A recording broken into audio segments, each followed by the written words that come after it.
నియోజకవర్గ incharge Kiran royal Sugali ప్రీతి అంశాన్ని రాజకీయ ప్రయోజనాల కోసం వాడుకుంటున్నారని ఆరోపించారు. జగన్ 2.0 అంటే కులాల మధ్య చిచ్చు పెట్టడం, హిందూ మతంపై దాడులు చేయడమేనని ఆరోపించారు. ఆంధ్రప్రదేశ్ రాష్ట్రంలోనే అద్భుతాలు జరుగుతుంటాయి ఎప్పుడు రాష్ట్రంలోనే. ఎందుకంటే మన రాష్ట్ర దౌర్భాగ్యం, మనం ఎంత అభివృద్ధి చేయాలని చూసినా కొంతమందికి బలైపోయే పరిస్థితులు ఉంటాయి. దాని ఉదాహరణకి కొన్ని విషయాలు మాట్లాడాల్సిన అవసరం ఉంది.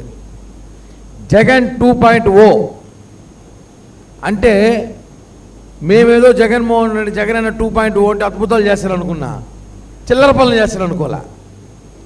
జగన్ 2.0 అంటే కులాల మధ్య చిచ్చు పెట్టడం, హిందూ మతం మీద దాడి చేయడం. జగన్ 2.0లోనే ఈ రావణు శ్రావణు కూడా జగన్ 2.0లో భాగమే.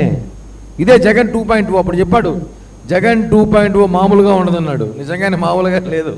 అంతా కులాల చిచ్చు, రావణు శ్రావణు, హిందూ మతం మీద దాడులు, కాపులతో మీటింగ్లు, కాపుల్ని చీల్చడాలు. 2.0 ఇంకెన్ని చూడాలో చూస్తాం. మేము సిద్ధమే. జగన్మోహన్ రెడ్డి ఏం చేసినా మేము కూడా సిద్ధంగానే ఉన్నాం. ముఖ్యంగా ఈ ప్రెస్ మీట్లోకి పాయింట్లోకి వెళ్దాం. సుగాలి ప్రీతి అందరికీ తెలుసు, ప్రపంచానికే తెలుసు. ఎవరి వల్ల తెలుసు? పవన్ కళ్యాణ్ గారి వల్ల తెలుసు.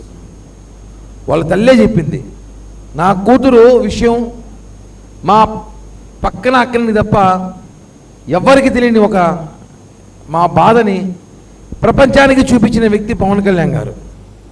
ఆంధ్రప్రదేశ్ రాష్ట్రంలోనే అద్భుతాలు జరుగుతుంటాయి ఎప్పుడు